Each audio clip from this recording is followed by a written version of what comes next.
Hello and welcome to this, the fifth of 5 video lectures about the human value of tolerance. It is called Politics and explores the question, what constitutes politics in tolerant societies? In the old agricultural civilization days, what mattered for the powerful was, how big is your army? And how ruthless are you in using it to acquire more land and people, see off external invasion threatening your existing land and people, and putting down internal insurrection. If your might won the battles, you were clearly right. God was on your side, they would say. But even if they didn't, who's going to argue with you, since you've got the mightiest army?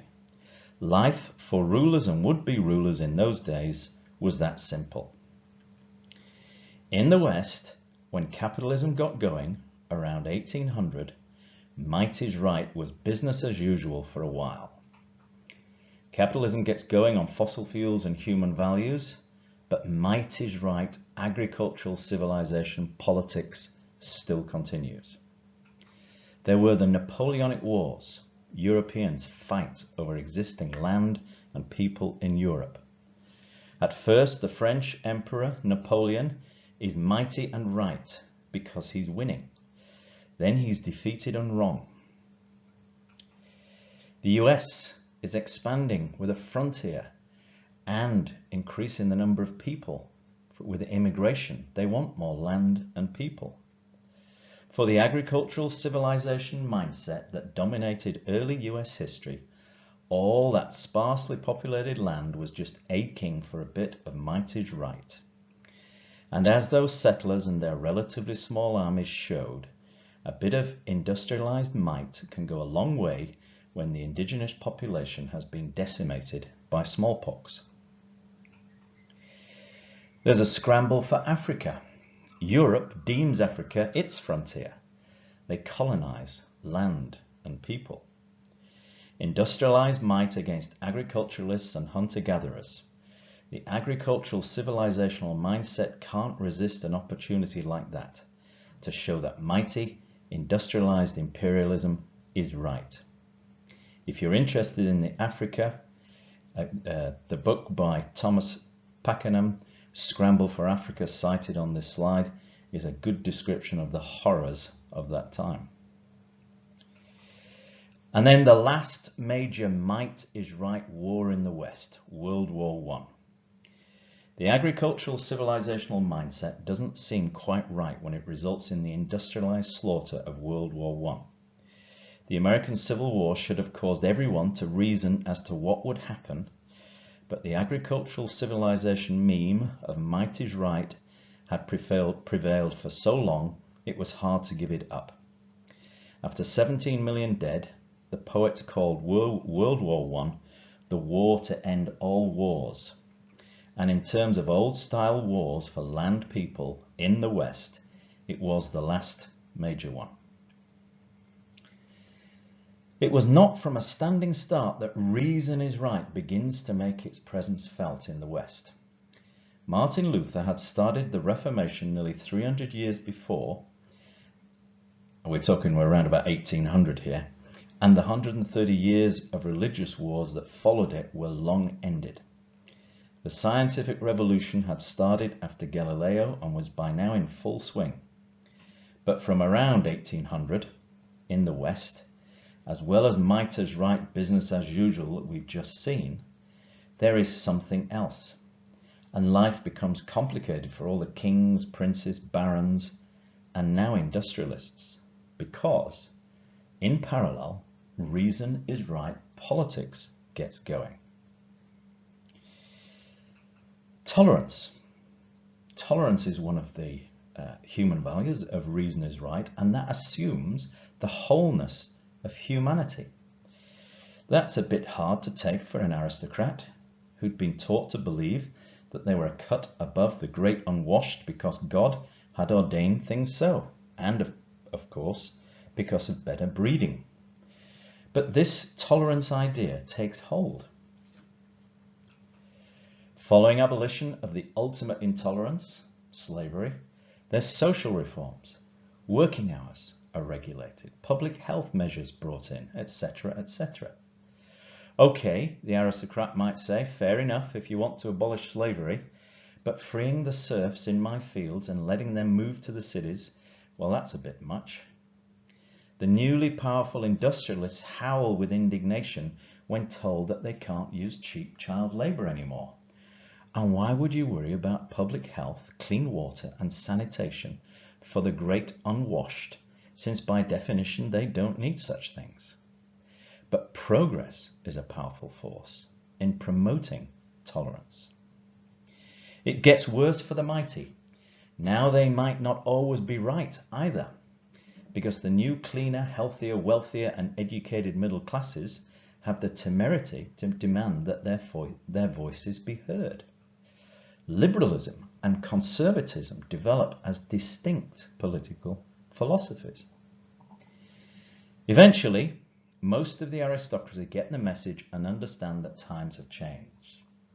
Reason is overcoming might as the way to determine the right way for society to develop.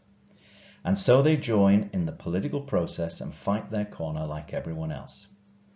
And the West's new political process, reason is right, starts to develop its own dynamics. Democracy comes slowly as more get the vote. But might is right is not yet ready to leave the stage. Challenges come from might is right, the Versailles Treaty after World War I, Marxism and fascism and colonialism and segregation in the 20th century. The aftermath of World War I saw the application of the old might is right rule that the losers lose land and people. And with the Treaty of Versailles, the losers agreed to the added pain and humiliation of having to pay reparations.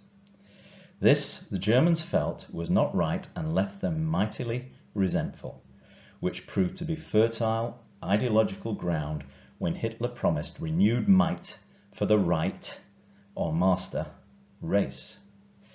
The totalitarianism of both Marxism and fascism were direct challenges to the reason is right that had developed in the West, as were the colonialism and segregation in the West itself that continued until the second half of the 20th century, when reason is right tolerance got the upper hand in the West. The transition in the West from the might is right prevalent before 1800 to the mostly reason is right that we have today was long and messy. A few lines like these on a slide can only give a flavour of how that transition unfolded over more than 200 years. But there has been a transition, and it is best summarised by looking at the template for social order. Looking at the differences between social order version 1, the might is right agricultural civilization based on coerced cooperation, and version 2, the reason is right, advanced industrial society based on rational cooperation. Let's look across at the two versions of each of these of each of the three elements on the template for social order, each of those three elements in turn. Let's look at authority first. You're going from the absolute ruler and aristocracy with their might is right to the rule of law and a meritocracy based on competence with reason is right. The might is right rule of the powerful is replaced by the codified mutual restraint that is the rule of law. And the what you know competence of a diploma determined meritocracy replaces the who you know power of the gene determined aristocracy. The age of reason means reason is right and reason is the authority to which we turn for guidance. What is sacred? Previously, with version 1, it's religious dogma, objects and ritual, giving coherence to this society built on coerced cooperation. That's moved now to increasing. What is sacred is to increase knowledge, wealth and health, to make progress with economic growth. Worrying about the afterlife is replaced with a focus on improving humanity's condition in the here and now. So what matters is increasing knowledge, wealth and health, making progress. Humanity moving ever further away from the extreme poverty of nature into which we became conscious. That doesn't mean that religious belief cannot be retained. It can and is. But for most, the spiritual realm is secondary to the materialistic goal of increasing worldly knowledge, wealth and health. Progress becomes synonymous with economic growth. It's what we, together as a society, aim for. Progress has become, if you like, sacred. And our loyalty, previously to a king, a czar, an emperor, whatever the title, and the local lord who lorded it over us, they embodied the tribal identity. With following them, we knew who was in and who was out of our tribe. It's more complicated in an advanced industrial society. You've got a national identity, the state that you live in, but also civic identities. And it depends on tolerance of each other.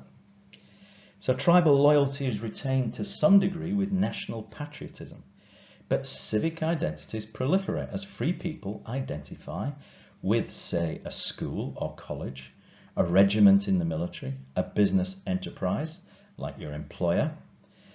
For many, it's their profession.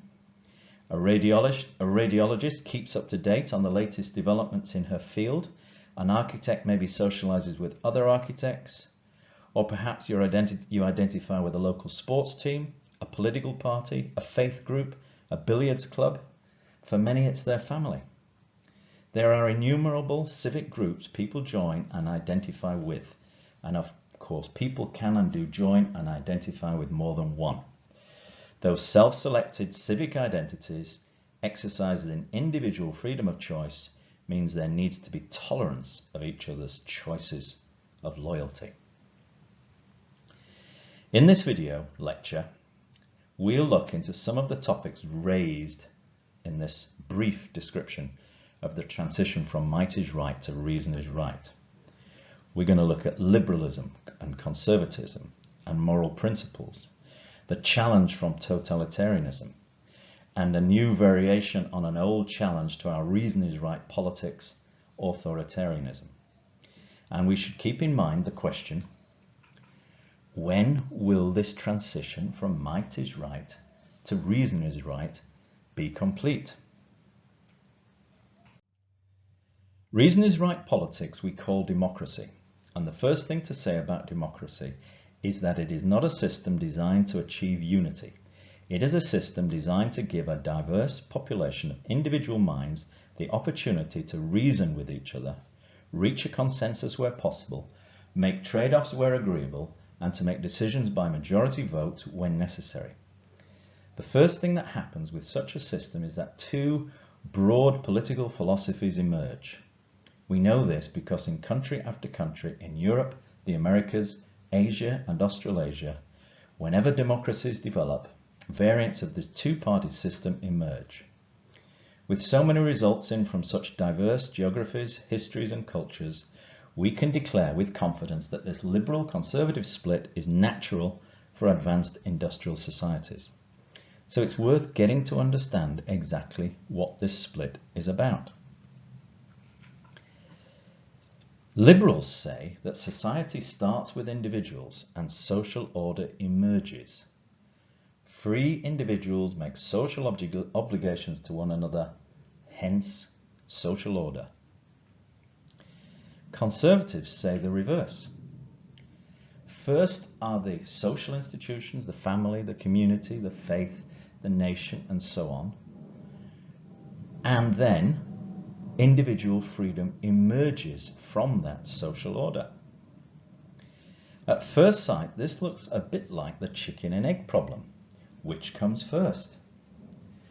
Deep in the culture wars as we are today, it comes across as a bit theoretical, but it's actually a deep philosophical difference, particularly about social change. Progressives, that's liberals who want to move things forward, hold that society can change relatively easily. All free individuals need to do to effect change is decide to make progress by rearranging society and so change how we cooperate. Reactionaries, that'll be the conservatives, on the other hand, see society's institutions as foundational, in that today's social order facilitates cooperation by constraining individualism.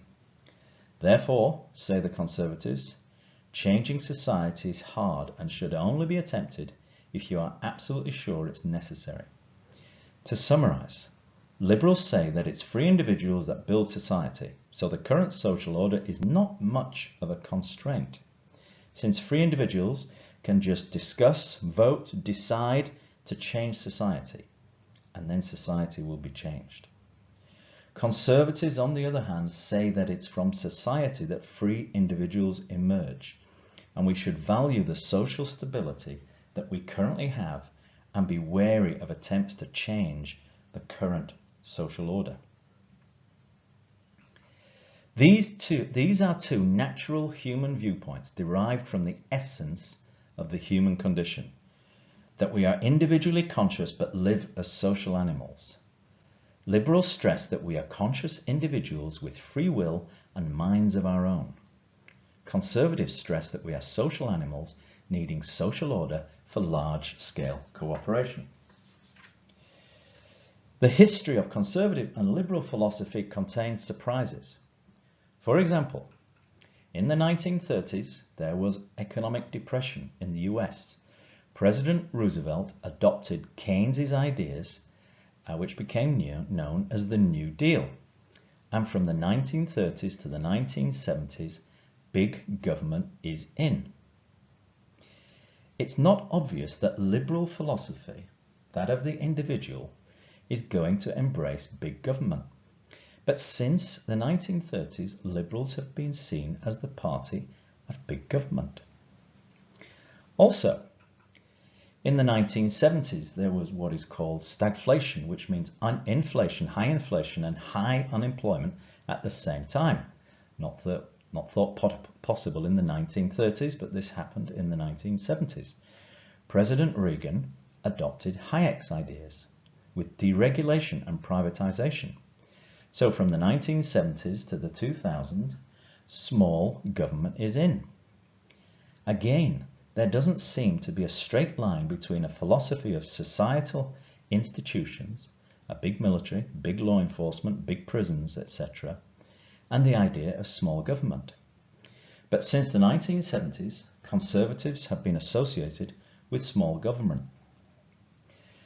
Liberals, not seeing society and social order as a constraint, are all for progress, perhaps a bit too quick with progress, or their definition of big government progress. While conservatives, valuing the social stability of the current version of social order, are slow with increasing tolerance. Much too slow with tolerance for many, especially anyone marginalized by the prevailing social arrangements. But out of this natural conflict, it must be natural, the liberal-conservative split happens in all democracies. Out of this natural conflict, wisdom can emerge, as it has in the past 200 years. The word dialectic means the art of investigating or discussing truth of opinions. It means truth-seeking. Absent the extremes, liberals and conservatives conspired to increase progress and tolerance for a long time. It was a natural dialectic that we call democracy. Reason emerges from that dialectic, progress and tolerance. Digressing for a moment to define moral principles before returning to the subject of liberals and conservatives. The ideas on this slide come from Professor Jonathan Haidt and his book, The Righteous Mind. He's also made a video which is cited on the slide, the bottom left. He describes 6 moral principles that we all recognize. They are deep down in all of us, in our collective subconsciouses. They are part of who we are as humans. Note that 2 liberties have been taken with his work, with Professor Haidt's work. His second 3 moral principles are shown here as the first 3, that's authority, sacred, and loyalty. And Professor Haidt called what I've called sacred, he called it sanctity. I've changed it to sacred. Here's the list of his 6 moral principles, or as he calls it, the 6 intuitive foundations of morality. Authority, and the opposite of that is the subversion of authority. We respect the status hierarchy. Hierarchy goes right back to a common ancestor we have with the lobster, or so says Jordan Peterson, which is hundreds of million years ago. We inherited dominance hierarchies from our evolutionary ancestors. Our acceptance of authority and our fear of subversion goes way back. The next one is sacred, and its opposite, the degradation of something sacred. Something sacred to circle around. A flag on the battlefield, icons in places of worship, the emblem of a sports team. These are things that bring people together, things that we hold sacred and circle around, and woe betide anyone who degrades our sacred symbols. Loyalty, or its opposite, betrayal. Who's in, who's out of our group, our tribe. We have a long history of tribalism. Look at kids at school with their groups, factions, gangs, identities. And look at what we do to the traitors who betray us. Next one is care, and its opposite, doing harm. We have the golden rule. The golden rule. Do unto others what you would have them do unto you. That's the golden rule. Nurturing and the prevention of suffering are noble and esteemed parts of our humanity. Fairness, and its opposite, cheating. Proportionality is the word Jonathan Haidt uses when describing fairness. That's the word that comes through from his research. We are angry when we discover someone is taking out more than they put in, or stealing, because cooperation decays without punishment. And unequal contributions equals unequal benefits. That's what we think, because we don't like freeloaders. And then there's liberty, and its opposite, oppression. We don't like bullies. We want to be free of those who would oppress us. We don't like those bullies. We might have different bullies. For the right, it's often the government. For the left, it might be the bankers. But whoever it is we perceive as the bully, our moral principles incline us to resistance. As Haidt has concluded from his research, these 6 principles are not felt the same by liberals and conservatives. That's why we're discussing it here. As Haidt describes it, liberals stress the second 3, and many on the left see the first 3 as the seeds of racism, sexism, and bigotry. They recognize those first 3 in us, but they reject them. Conservatives, Haidt says, are more balanced, accepting all 6. And many on the right may be in reaction, since they're reactionaries, to the left's rejection of them, stress the first 3.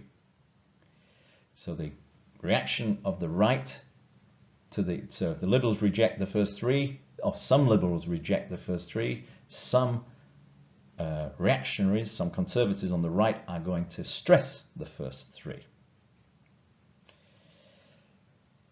Conservatives protest when they feel the absence of the first 3 moral principles, such as when they see their country's flag being burned or their country's borders breached with impunity. You may have noticed that those first 3 principles are the template for social order as discussed in the first slide in this lecture and at more length in the video lecture on the human value of progress called Social Order version 2. And you will recall from the previous slide that social order is the foundation of the conservative philosophy. Not surprisingly then, given conservative attachments to social order and liberal relative disinterest, it's important to repeat that those moral principles form only the template for social order. What constitutes social order can and has changed in a way that reflects both liberalism and conservatism, absent the extremes, that's without the extreme of left and right involved.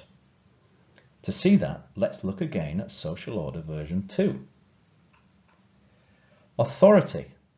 Law and order is a conservative refrain and the meritocracy a liberal innovation. What is sacred?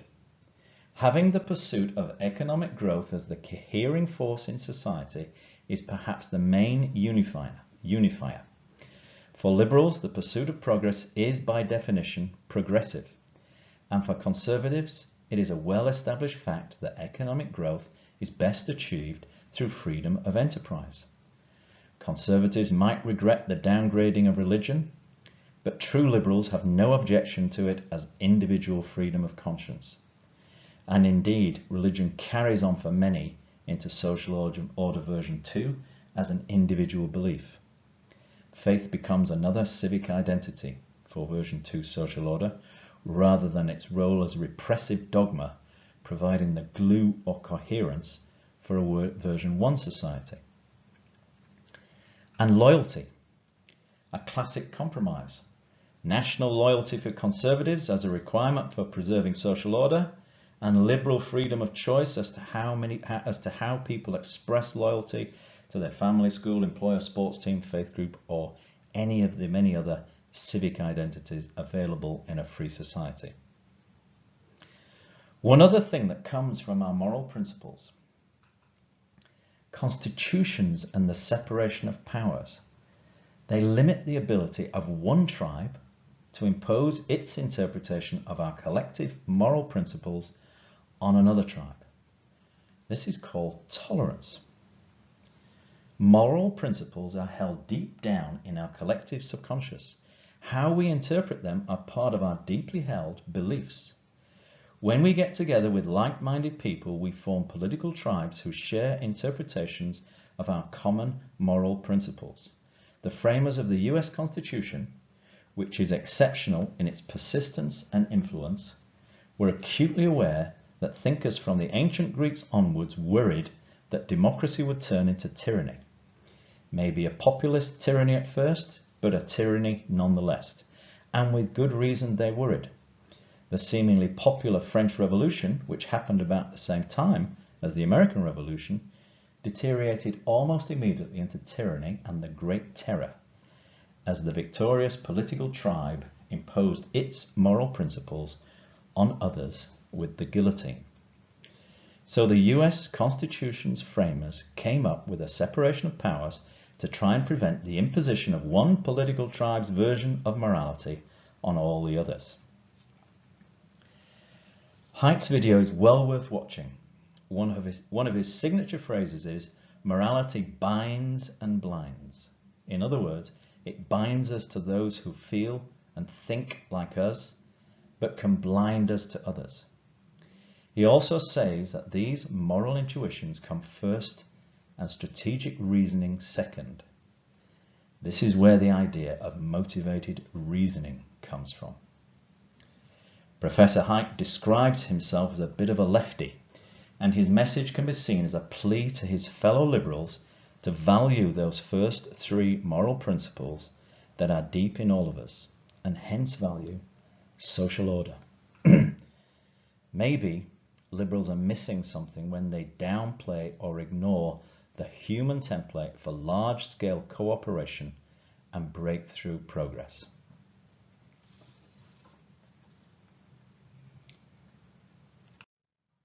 The extremes of left and right were mentioned earlier. Let's digress to the extremes of the extremes.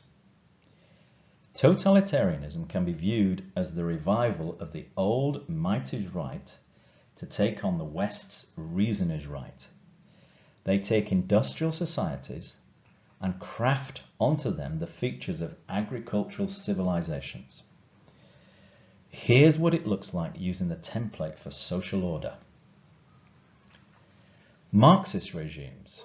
Well, for authority, they have dictatorship, or an absolute ruler is another way of putting it, of the party leadership. They are something like a party autocracy. They have the absolute rule of the ruling party, of the party with the Marxist dogma. So what is sacred? It's the Marxist ideology or variants thereof. There can be Marxist-Leninist, Maoist, etc. These are variants of Marxist ideology. Plus, the same as for version 2 social order societies, material growth is important as well. And loyalty, well, that's to the Marxist class struggle between the good groups, the oppressed, and the evil groups, the oppressors. Fascism, most notably with German Nazis and Japanese imperialists, well, they have the same as the Marxist model for authority. They have the dictatorship, the actual rule of a party, a group, maybe a bit more emphasis on the leader. And with a sacred struggle, again, like Marxism, plus material growth, like Marxism. But they have a different ideology and struggle. Theirs is about purity, about cleansing, the master race, taking its rightful place. And those are the good people, the master race are the good people. And the pollutants that pollute society, those people are the evil people. They see some people as impure. They pollute the society of the master race. If you want to understand the nature of these societies, for Marxism, you can try the book Gulag Archipelago by Alexander Solzhenitsyn, or the film They Killed My Father. For fascism, the book Anne Frank's Diaries, or the film Schindler's List. Or to get another perspective, we can take heed of Richard Weaver, a conservative intellectual who said, "The problem with the next generation is that it hasn't read the minutes of the last meeting." Well, we haven't got time for the full set of minutes of the last century, but we can certainly look at some of the results. Let's look at the results from the 20th century. What were the top causes of death in the 20th century? In third place, you've got the Spanish flu pandemic of 1918, which killed something around 35 million people. The First World War, which ended in 1918, killed about 17 million. So you can see that the Spanish flu was just Mother Nature showing us humans how death is done. But Mother Nature's position as top killer was overtaken by, in second place, fascism, with something around 80 million deaths. It's hard to get exact numbers and estimates vary, but that's in a Google search, you'll find that somewhere in the middle of the estimate of how many died thanks to fascism. That is Nazi Germany and Japanese imperialism in the 1930s and 40s. Many of those deaths occurring during World War II. In Charlottesville, Virginia, in August 2017, a bystander was murdered during a Unite the Right march. President Trump seemed to suggest that some of the Nazis marching that day might be good people. Well, there are 80 million reasons from the 20th century why we can say unequivocally that there is no such thing as a good fascist. And there's no such thing as a good Marxist. In first place, Marxism with 100 million. 100 million reasons from the 20th century as to why there is no such thing as a good Marxist. Totalitarianism can be judged on its results in the 20th century. The title of Richard Weaver's book is surely apt. Ideas do indeed have consequences. And for any neo-Marxists in denial who, as Jordan Peterson says, have been told that Marxism was built on love or sympathy for the marginalized or downtrodden, It wasn't. It was built on hate. Just count the corpses. You may wonder how is it totalitarianism brings war, genocide and slave with ideological might is right.